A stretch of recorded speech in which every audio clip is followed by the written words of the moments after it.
Bismillahirrahmanirrahim. Assalamualaikum warahmatullahi wabarakatuh. Hari ini kita ketemu lagi di topik pembahasan obat-obatan preeklamsi, hipertensi, dan antikonvulsi.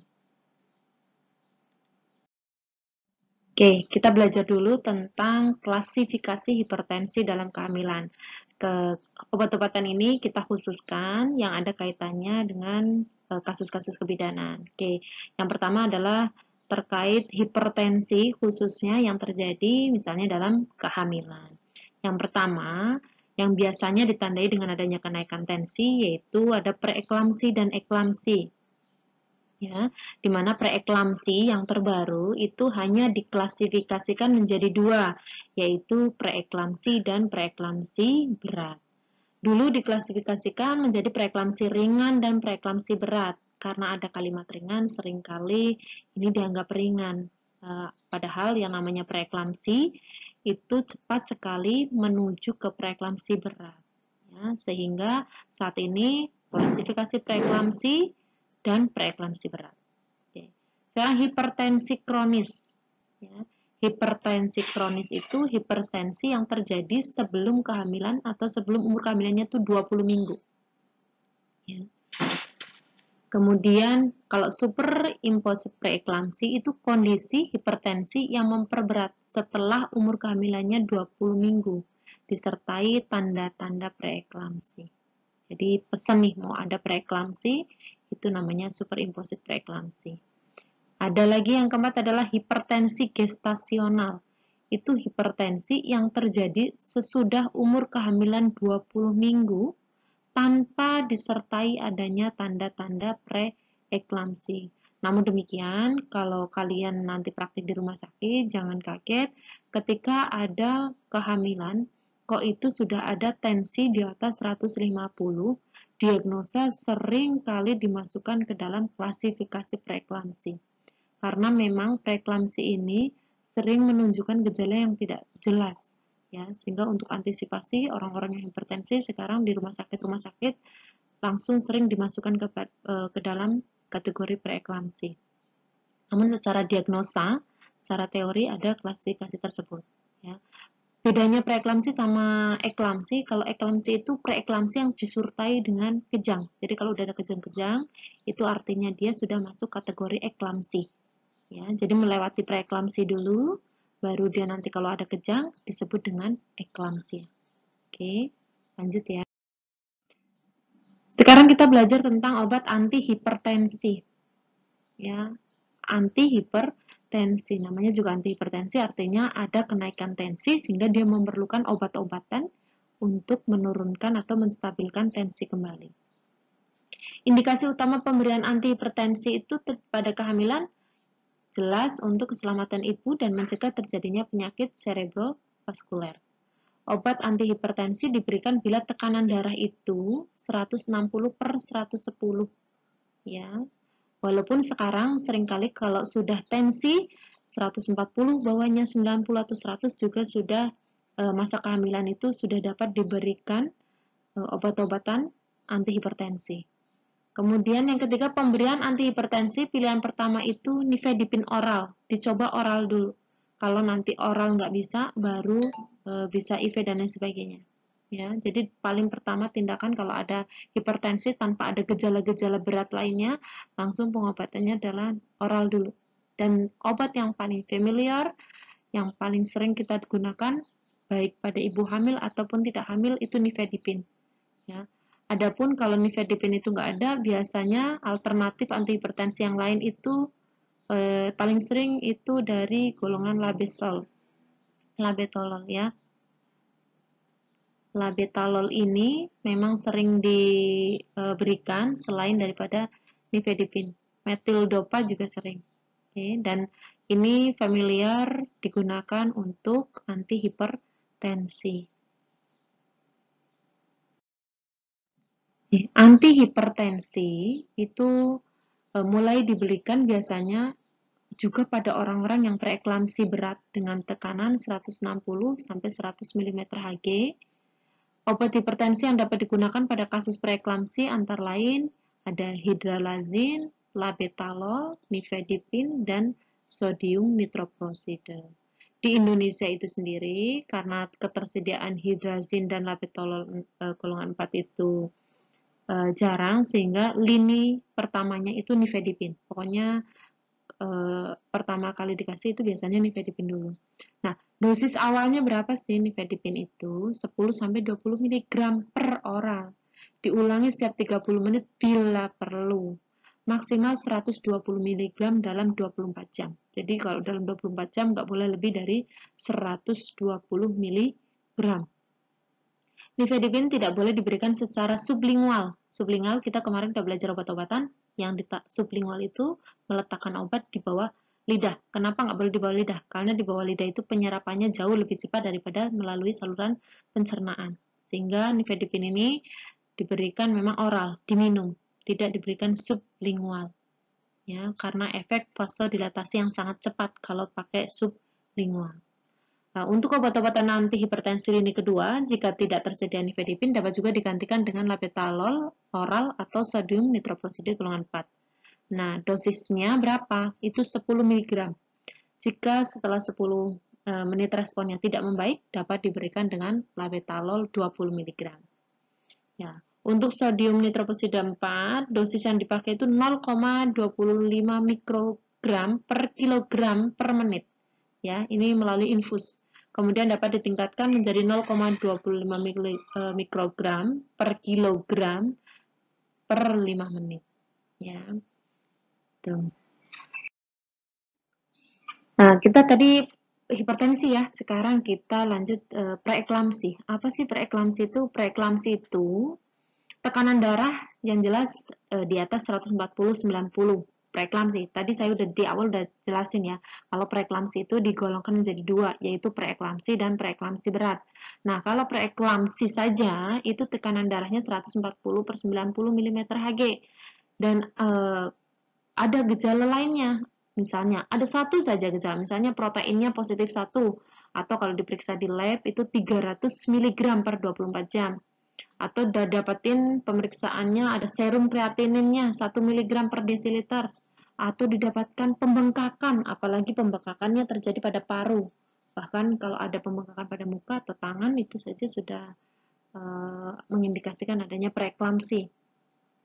Keempat, bisa saja ada peningkatan fungsi hati, di mana itu fungsi hatinya bekerja 2 kali lebih tinggi. Kemudian yang kelima itu trombositnya lebih dari 100.000. Ya. Kemudian nyeri kepala, nyeri epigastrium, dan gangguan penglihatan. Oke, jadi kalau kamu ngedapetin ada pasien datang sudah tensinya 140/90 mm higroglium, kemudian dia tidak ada kok kamu ngedapetin pembengkakan mungkin, udah itu pasti sudah masuk ke dalam preeklamsi. Atau dapetin satu diperiksa urinnya pakai stick gitu, dia positif 1, ya sudah dia masuk ke dalam kategori preeklamsi. Nah, tapi kalau ada pasien datang tensinya sudah 160/110 mm Hg, kemudian ada protein urinnya positif 1, dia sudah langsung kategori masuk ke preeklamsi berat.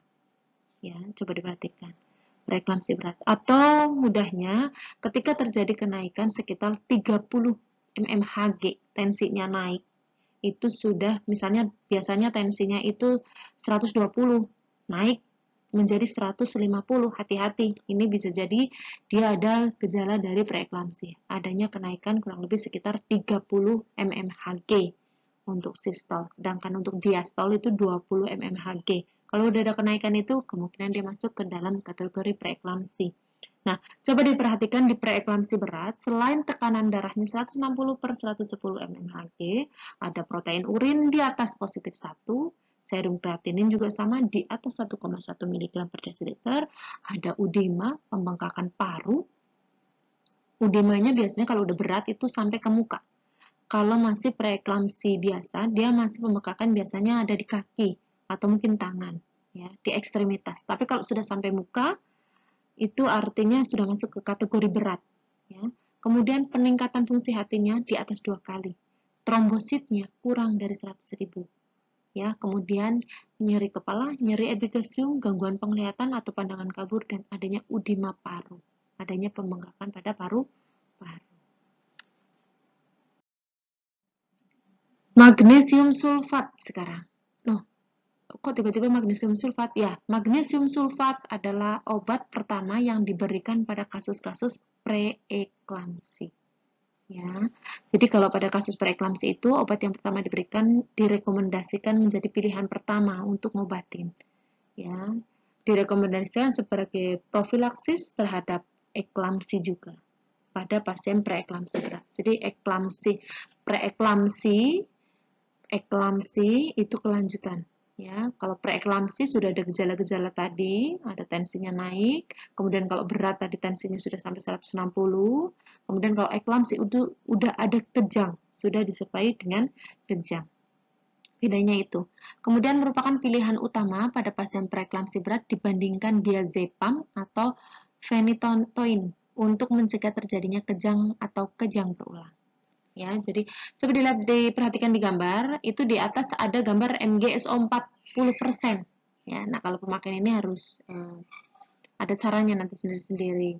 Kemudian ada MgSO 4 20%, bawahnya yang pink. Nanti kalau kalian ngambil MgSO 4 harus hati-hati. Ada konsentrasi yang 20%, ada konsentrasi yang 40%. Kalau konsentrasi 20%, dia udah siap pakai tanpa adanya pengeceran. Tapi kalau kamu ngedapetin ada MgSO 4 dengan konsentrasi 40%, artinya kamu harus melakukan pengenceran agar konsentrasinya menjadi 20%. Kalau kamu ngambil 10 cc dari MgSO 4 10%, artinya kamu nanti harus menambahkan aquabides 10 cc sehingga konsentrasinya berubah menjadi 20%, karena konsentrasi yang dipakai itu konsentrasi 20%. Cara pemberian magnesium sulfat atau MgSO4, pertama ada dosis inisial atau dosis awal, ada 4 gram. Jadi memang ada 4 gram MgSO4 yang 40%, ya, dibuat dengan cara mengencerkan 10 ml. Itu yang paling bawah itu tadi yang berbentuk serbuk, di mana dia harus dilarutkan dulu. MgSO4 dalam 10 ml aquades diberikan bolus, ya, IV selama 10 sampai 15 menit. Yang 4 gram kemudian segera dilanjutkan dengan 6 gram. Isinya MgSO4 40% dibuat dengan cara melarutkan 15 ml tadi tuh, ambil 15 ml larutan MgSO4 ke dalam 500 ml RL, habis dalam 6 jam. Oke.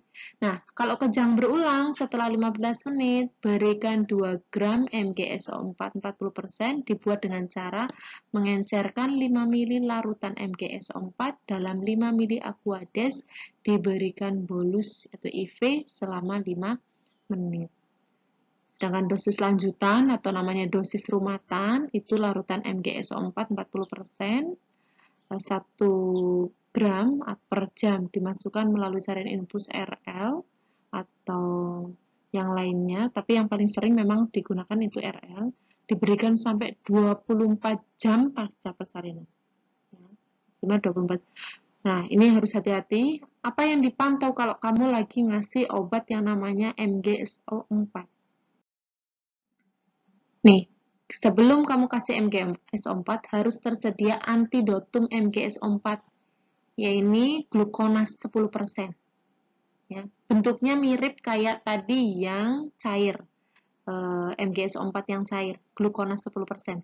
Nah, jika terjadi tanda-tanda refleksnya patelanya menghilang atau dia gangguan pernafasan, segera berikan 1 gram kalsium glukonas 10% yang dibuat dengan cara mengencerkan, ambil 10 ml larutannya glukonas itu dalam 10 ml aquades, diberikan secara IV dalam waktu 3-5 menit. Ingat, di situ ada aturan waktu kamu ngasih. Walaupun itu secara IV, kamu benar-benar harus pegang jam saat ngasihin obat, walaupun itu udah dalam spek.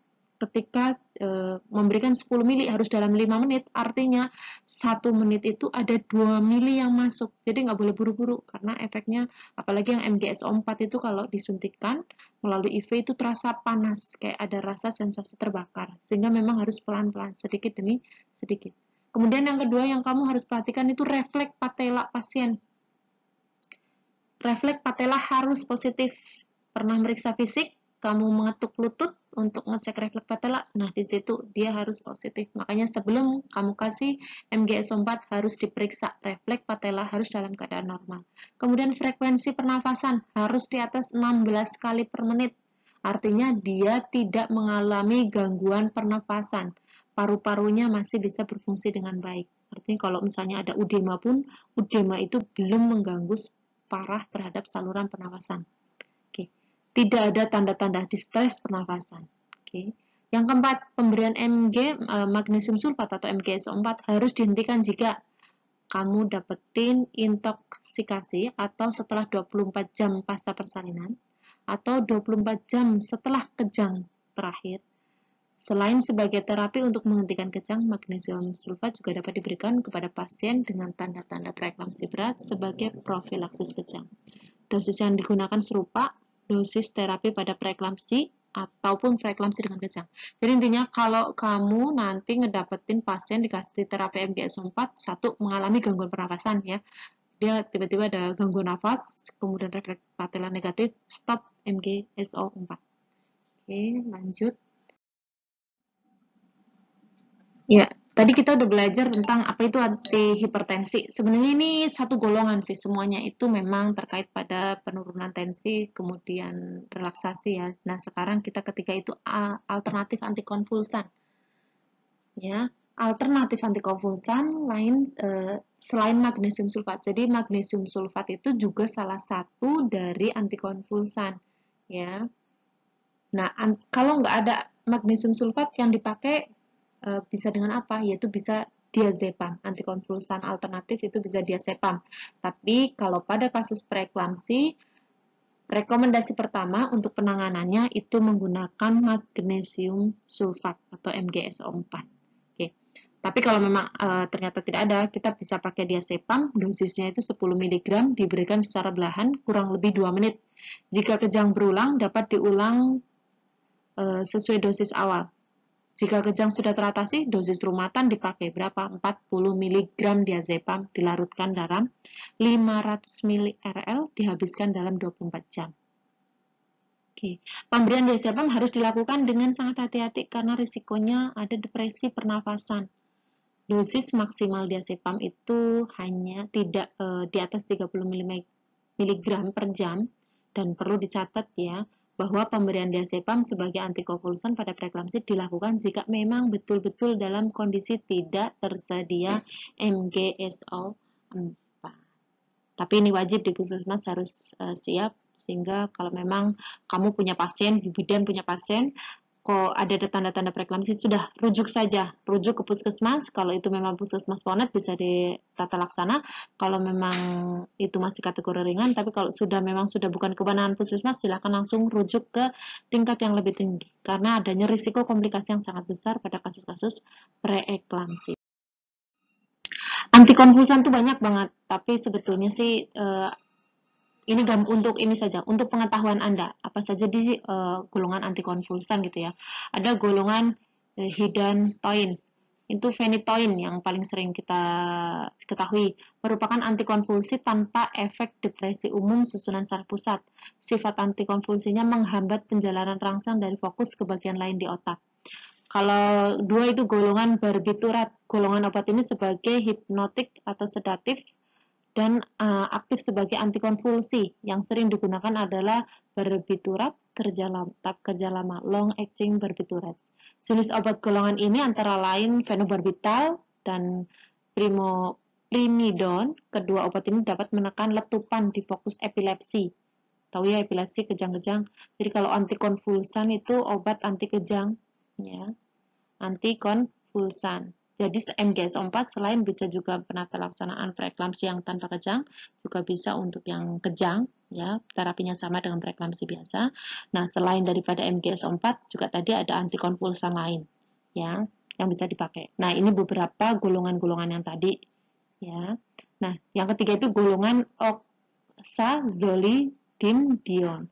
Salah satu jenis obatnya adalah trimetadion yang mempunyai efek memperkuat depresi pasca transmisi sehingga transmisi impuls berurutan dihambat Trimethadion juga dalam sediaan oral mudah diserap atau diabsorpsi dari saluran cerna dan didistribusikan ke berbagai cairan tubuh. Yang keempat, golongan succinimida yang sering digunakan di klinik adalah jenis etosuximid dan funsiximid yang mempunyai efek sama dengan trimethadion. Etoximid diabsorpsi lengkap melalui saluran cerna, didistribusi lengkap ke seluruh jaringan, dan kadar cairan ligur sama dengan kadar plasma. Etosuximid ini merupakan obat pilihan untuk bangkitkan lena. Kelima, golongan carbamazepin. Nah, obat ini efektif terhadap bangkitan parsial kompleks dan bangkitan tonik klonik dan merupakan obat pilihan pertama di AS untuk mengatasi semua bangkitan kecuali lena. Carbamazepin merupakan efek analgesik selektif terutama pada kasus neuropati dalam tabes dorsalis, namun mempunyai efek samping bila digunakan dalam jangka waktu lama, itu bisa pusing, vertigo, ataksia, dan diplopia. Yang keenam, golongan benzodiazepin. Salah satu jenisnya adalah diazepam. Kenapa saya blok merah? Karena diazepam ini yang tadi kamu bisa gunakan obat-obatan familiar, juga dapat digunakan untuk penata laksanaan preeklamsi atau di samping sebagai antikonvulsi juga punya efek antisintesis dan merupakan obat pilihan untuk status epileptikus. Obat-obatan generasi kedua selain daripada yang diazepam itu ada vigaptarin, lamotrigine, gabapentin, valbamat, dagbin, topiramate, dan zonisamide. Oke. Kalau interaksinya gimana sih obat antikonvulsi itu? Terdapat dua macam antikonvulsi yang penting, yaitu satu, dengan mencegah timbulnya letupan depolarisasi eksesif pada neuron epileptik dalam fokus pada kasus-kasus epilepsi. Artinya dia mencegah di situ biar nggak terjadi kejang. Yang kedua, mencegah terjadi letupan depolarisasi pada neuron normal akibat pengaruh dari fokus epilepsi. Ya, itu salah satu dua interaksi cara kerjanya dari obat-obatan antikonvulsi. Ya, dia memang mencegah adanya letupan-letupan sehingga mencegah tidak terjadinya kejang. Mungkin itu untuk pertemuan kali ini. Silakan kalau nanti ada pertanyaan, kalian bisa diskusikan di forum diskusi yang sudah tersedia. Silakan tanya jawab di situ, kemudian silakan kerjakan kuisnya. Terima kasih untuk pertemuan ini. Wabillahi taufiq wal hidayah. Assalamualaikum warahmatullahi wabarakatuh.